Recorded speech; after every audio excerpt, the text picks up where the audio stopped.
Asal mula nama kota Gresik. Jika dilihat dari sejarahnya, banyak sumber yang menjadi referensi asal-usul nama kota Gresik. Berikut ini adalah sumber-sumber yang pernah diteliti. 1. Periode Jawa Kuno. Pada masa Jawa Kuno ada dua sumber tertulis yang bisa dijadikan referensi asal mula nama kota Gresik, yaitu Babat Hing Gresik dan Prasasti Karangbogem. Babat Hing Gresik menyebut Gresik dengan Gerwarasi. Dekahan punika dipunnameni cara Arab, Gerwarasi, yang artinya pedukuhan itu dinamai dengan bahasa Arab, Gerwarasi. Sedangkan Prasasti Karangbogem 1387 m sudah menyebutnya secara gamblang dengan nama Gresik.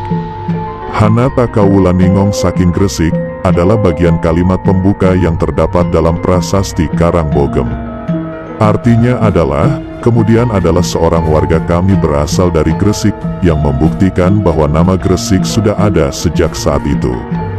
Nama lain Kabupaten Gresik adalah Tandes, yang terdapat dalam beberapa sastra Jawa kuno.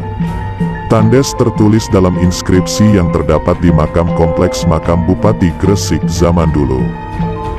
2. Periode kolonial. Periode awal asal mula nama kota Gresik pada masa kolonial ditandai dengan kedatangan bangsa China di wilayah tersebut. Mereka menyebutnya Tes-Tesun atau Kampung Kotor sebelum akhirnya diganti dengan Tesin-Tesun, yang artinya kota baru. Disebut Tes-Tesun karena ketika pertama kali tiba di wilayah Gresik, bangsa China menemukan keadaan kota yang benar-benar jauh dari kemajuan yang sebelumnya pernah dicatat oleh seorang penulis dari Belanda. Kemudian ada bangsa Portugis yang menyebut Gresik dengan Gerwares, Ages, dan Agati jika mengacu pada peta kuno yang dibuat bangsa Portugis pada abad 15. Sedangkan bangsa Belanda, VOC, yang datang setelah Portugis menyebutnya Gerici atau Grisi sesuai dengan buku Historisch Onderzoek yang ditulis oleh J.A.B. Wiselius. J.A.B. Wiselius juga menuliskan bahwa nama Gerwarasi dari Babat Hing Gresik masih dipakai sampai sekitar abad 17. Bangsa Arab yang datang untuk berdagang dan menyebarkan agama Islam di Jawa menyebut Gresik dengan Korosaik. Sebenarnya, Korosaik adalah perintah kapten kapal untuk menancapkan jangkar ketika sampai di pelabuhan. Terakhir ada Thomas Stamford Raffles dalam bukunya yang terkenal, The History of Java, menyebut Gresik dengan sebutan Giri Gisik yang artinya tanah di tepi laut. Hal ini karena Gresik terletak di pesisir timur pantai Jawa. Di luar sebutan dari bangsa-bangsa asing pada masa kolonial, beberapa karya sastra asli Indonesia juga bisa menjadi referensi asal mula nama kota Gresik. Misalnya saja Serat Centini pada abad ke-19 menyebutkan Giri Gresik.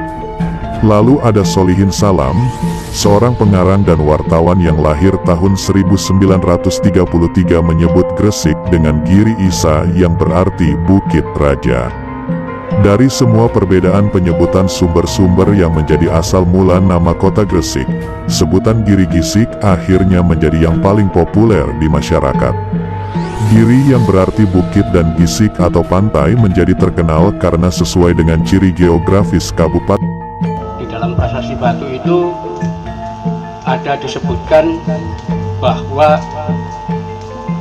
Kyai Tumenggung Pusponegoro itu adalah keturunan kelima daripada Adipati Sengguru. Adipati Sengguru menurunkan Ki Goib, Ki Ketip, Ki Muruk, Ki Kemis, dan Ki Tumenggung Pusponegoro. Nah, yang perlu kita jelaskan ini yang menyangkut dengan Adipati Sengguru. Ya.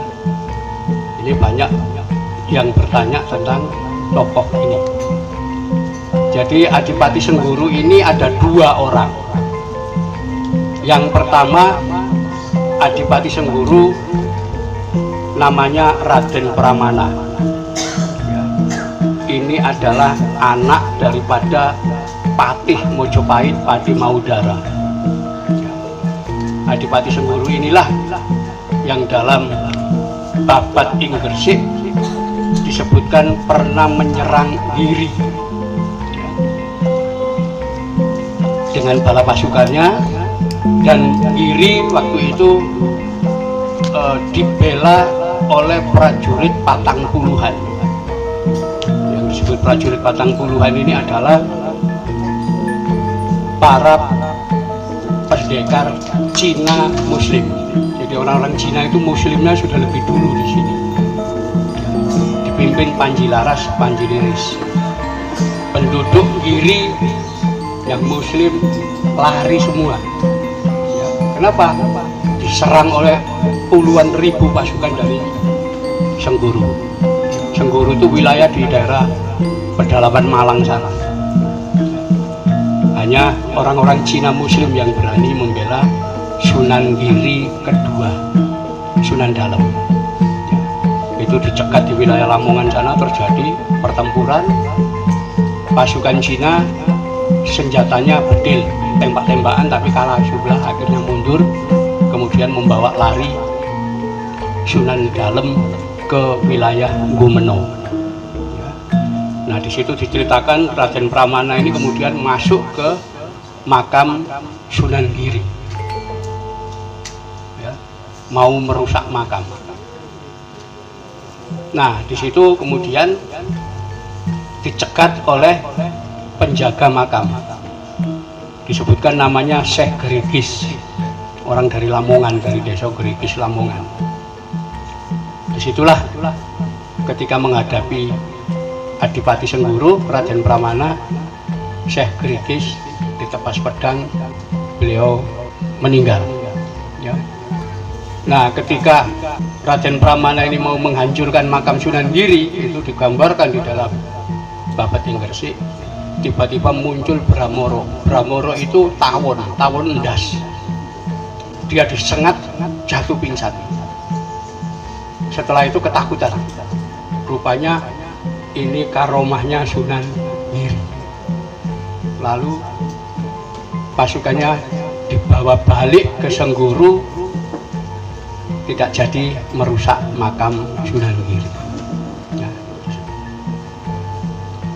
Nah, setelah peristiwa itu Giri belum aman. Ya, kenapa? Masih tetap terancam dari pedalaman, karena keluarga Adipati Sengguru ini ada Adipati Dengkol, ada Menak Superta, itu Adipati Garuda di Pasuruan sana. Itu sebabnya supaya tidak mengganggu umat Islam dan kekuasaan Giri, Sengguru harus ditaklukkan. Disitulah dipilih salah seorang yang dianggap mampu untuk menaklukkan Sengguru. Nah, yang dipilih itu namanya Pangeran Aryo Terung. Pangeran Aryo Terung ini putranya Adipati Terung, Raden Kusen. Raden Kusen ini adiknya Raden Patah. Ya. Jadi itu ceritanya di sini. Raden Kusen itu menikah dengan cucunya Sunan Ampel, Nyai Wilis. Ya. Jadi Aryo Terung ini apa itu? Cucu buyutnya Sunan. Beliaulah yang diberi tugas untuk menaklukkan Sengguru. Ya. Disitulah akhirnya Sengguru jatuh di bawah Aryo Terung. Dan itulah Aryo Terung kemudian disebut sebagai Adipati Sengguru yang kedua. Ya.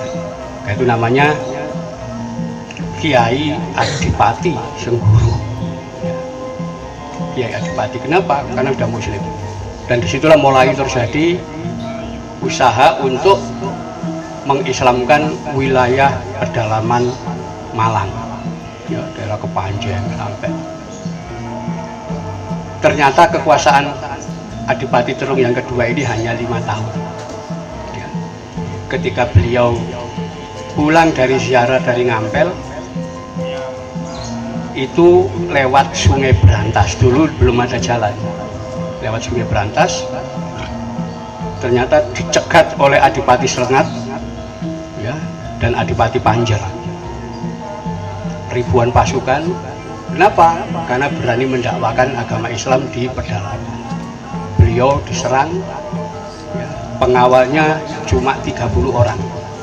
Itu semuanya terbunuh dan dimakamkan di pinggir Sungai Brantas.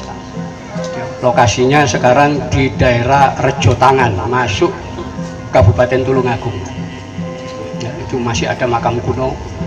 Itu Adipati Terung yang kedua ya, itu yang putranya Adipati Terung, Raden Kusen ya, jadi di situ. Nah itulah nanti yang menurunkan Kiai Goib, Kiai Ketip, Kiai Muruk, Kiai Kemis. Kiai Kemis melahirkan Kiai Pusponegoro ya, jadi masih ada keturunan itu, karena itu hubungan dengan keluarga Demak dengan keluarga Ngampel itu masih kuat ya. Nah waktu itu Gresik dibawa kekuasaan Mataram karena sudah dikuasai Mataram. Nah Ki Kemis ya, itu diangkat menjadi penguasa Gresik dengan nama Ki Ageng Setro yang mengangkat Panembahan Mas Witono, itu Sunan Giri yang ke-6. Disitulah kemudian yang menjadi penguasa di Gresik itu namanya Umbul, belum ada bupati. Itu di bawah kekuasaan Mataram, yaitu Menggung Nolondiko. Disitulah kemudian terjadi putranya Ki Kemis namanya Bagus Puspodiwongso itu diangkat menjadi menantu oleh Umbul Gresik Tumenggung Nolondiko. Nah setelah itu terjadi peristiwa rusuh zaman Mataram, yaitu digambarkan di prasasti belakang itu. Bagaimana pangan sulit, ya. Padi itu aja harganya sudah bertikel-tikel, banyak orang yang tidak bisa makan padi. Ya. Akhirnya apa? Ya makan pohong, makan telo, macam-macam itu. Karena apa? Suasana perang. Dan waktu itu gerombolan Trunojoyo dengan dibantu bala pasukan dari Makassar, Karanggarsong itu meratakan kota Gresik dengan tanah. Semua bangunan sudah roboh dengan tanah. Disitulah terjadi perubahan-perubahan di situ. Nah, di situ dicatat ketika kekuasaan Amangkurat sudah jatuh, diganti putranya Amangkurat II. Rupanya Amangkurat II ini punya dendam dengan Panembahan Mas Witono di Gresik. Nah disitulah ketika zaman Amangkurat II balas dendam kepada Panembahan Mas Witono yang disebut dengan Panembahan Giri. Waktu itu Bagus Puspodiwongso ya, itu masih menjadi pejabat bawahan, disebut Mantri Nayoko. Mantri Nayoko itu kalau sekarang itu sekda, bukan bupati. Kebetulan Mantri Nayoko ini adalah menantu dari Raden Mas Kenduyu. Raden Mas Kenduyu itu cucunya Panembahan Mas Witono, jadi kawin dengan Nyai Warujo dari Giri Gajah. Itulah sebabnya ketika Giri digempur oleh Mataram yang dibantu VOC, beliau sebagai Mantri Nayoko menghadap Sunan Amangkurat II. Beliau menyatakan silakan Giri Kedaton diratakan dengan tanah ya. Tapi makam Sunan Giri jangan dirusak. Kenapa? Itu makam keramat, makamnya wali. Ya, kalau Kedatonya silakan. Akhirnya Amangkurat setuju Giri Kedaton dihancurkan, ditembaki dengan meriam. Tapi malam sebelum dihujani meriam, semua pusaka dari Giri, semua pustaka, naskah-naskah lontar itu diangkuti sama Bagus Puspodiwongso dan saudara-saudaranya untuk dimasukkan ke dalam makam Sunan Giri. Itulah pagi hari Giri dihancurkan oleh Mataram. Ini catatan tentang itu ada.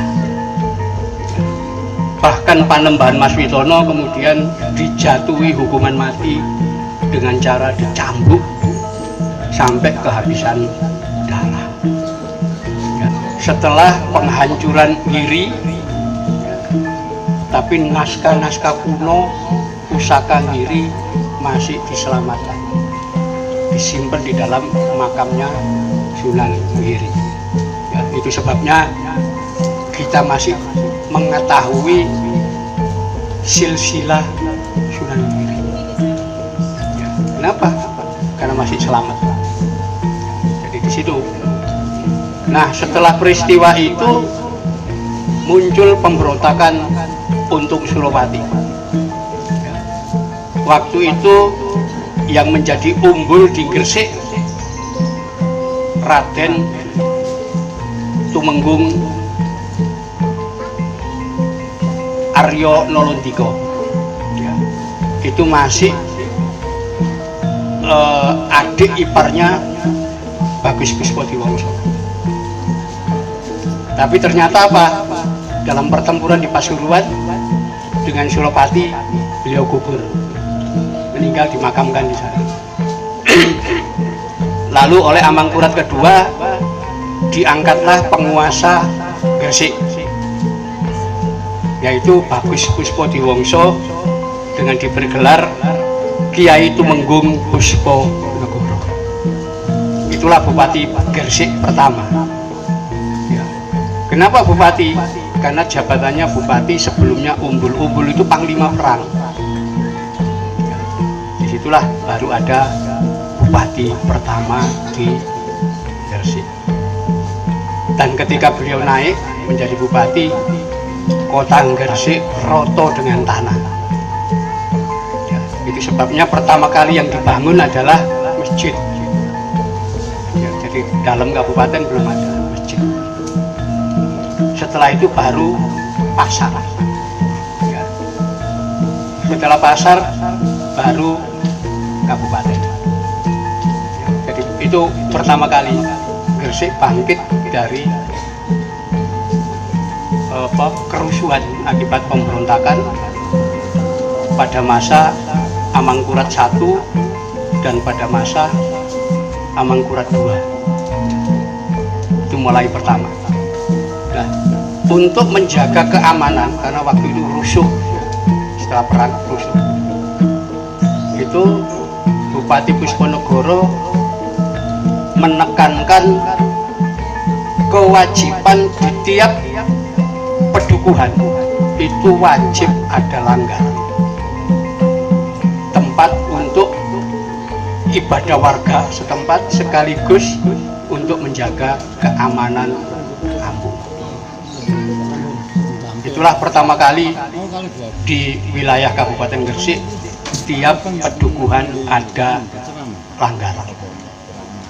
Jadi proses itu, dan banyak, dan dalam tempo 8 tahun Gresik sudah bagus kembali.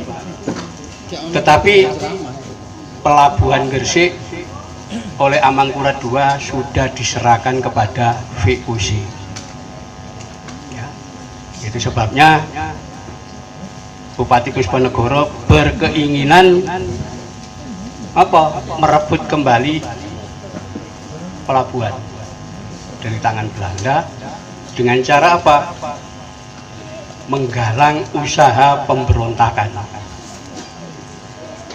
Tapi rupanya sudah ketahuan lebih dulu Itu sebabnya tahun 1696 beliau dicopot dari jabatan bupati, ya, karena akan mengadakan pemberontakan. Beliau kemudian diganti oleh putranya, tapi Gresik sudah bukan lagi satu kabupaten, sudah dibagi menjadi dua. Bupatinya ada Bupati Kasepuhan dan Bupati Kanoman. Dengan model itu nanti diharapkan Kabupaten Gresik bisa pecah antara persaingan Bupati Kanoman dan Bupati Kasepuhan. Ya. Itu yang diangkat jadi Bupati Kasepuhan adalah Kiai Tumenggung Joyo Negoro, makamnya di sebelah situ. Ya. Dan Bupati Kanoman adalah adiknya. Ya. Kiai Tumenggung Surawikromo yang menggunakan gelar Kiai Tumenggung Pusponegoro kedua. Ya, di situ. Nah, itulah mulai dibangun Kabupaten Gresik. Ya, dan itulah nanti akan menurunkan para bupati yang ada di seluruh wilayah Jawa. Ya, jadi itu nanti ada surat kakansingan itu bupati-bupati ini adalah keturunan Kiai Tumenggung Pusponegoro. Jadi banyak yang keliru, ya, menganggap gelar Bupati Gresik itu Kanjeng Tumenggung. Tidak, ya, karena beliau adalah keturunan Aryo Damar dari Mojopahit, gelarnya adalah Kiai. Jadi Kiai itu gelar dari Mojopahit. Ya. Aryo Damar itu punya istri 4. Yang pertama di Bali, dengan Sagung Ayu Tabanan, putrinya Raja Tabanan. Itu sebabnya Raja-Raja Tabanan karena keturunan Aryo Damar menggunakan gelar Kiai, bukan Cokordi. Ya. Jadi itu silsilah,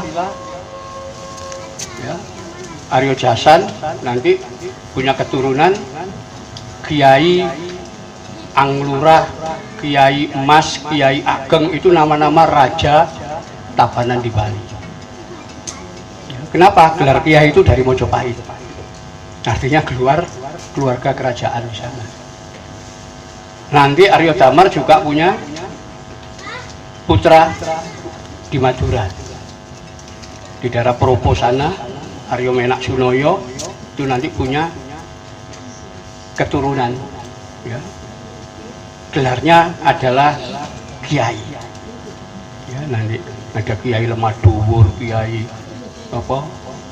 Perombasan, itu semuanya adalah keturunan Aryo Damar. Selain itu Aryo Damar juga punya keturunan dari Raden Sahun, itu Bupati Semarang, ya, Raden Sahun ini dari Palembang, di mana di Semarang beliau dikenal dengan nama Ki Ageng Pandanarang. Ya, Pandanarang itu nama tempat di Palembang, nggak ada di Jawa nama Pandanarang. Itu dari situlah nanti akan muncul, ya, gelar-gelar keturunan Kiai. Setelah itu yang di Palembang,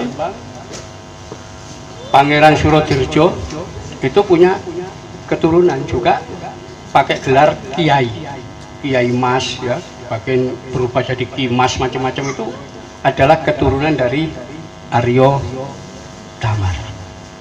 Termasuk karena Tumenggung Pusponegoro ini keturunan Aryo Damar dari Raden Kusen, ya, dan dari Adipati Sengguru, maka gelar beliau adalah Kiai Tumenggung, bukan Kanjeng.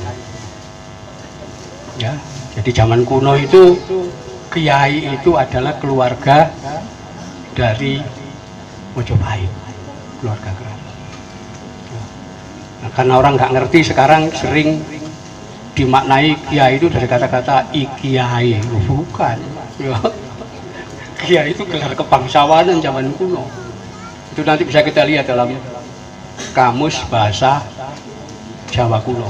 kamus bahasa Kawi, gelar-gelar kiai. Ya, itu sebabnya gelar kiai itu hanya ada di Jawa awalnya. Di luar Jawa gelarnya lain lagi. Ada mu'alim, ada tuan guru, ada ajengan, macam-macam. Kenapa? Ini khas gelar Majapahit. Ya, jadi itu menunjukkan itu. Ya, jadi termasuk nanti di makam itu ada ini gambar-gambar ini. Ya, itu adalah simbol keluarga Majapahit. Ya, dan ini yang ada di makam ini sebetulnya itu ajaran Torekot Satoria. Ya, yang silsilahnya beliau peroleh dari Sunan Giri nanti. Karena beliau menantunya Raden Mas Kendoyo. Jadi itu nanti ada Torekot Satoria itu memang berasal dari Giri. Jadi naskah-naskah dari Giri ketika kita baca Satoria. Jadi ada gambar ikan kepala 3 macam-macam di situ. Jadi ini supaya diketahui oleh para putra wayah bahwa yang disebut Adipati Sengguru itu adalah Adipati Sengguru yang kedua, bukan yang pertama. Karena yang pertama bukan Islam. Ya. Yang kedua sudah Islam dan beliau dibunuh karena dakwah di daerah pedalaman. Ya, ini peristiwa itu. Ya, jadi ini mudah-mudahan dengan cerita ini nanti kita bisa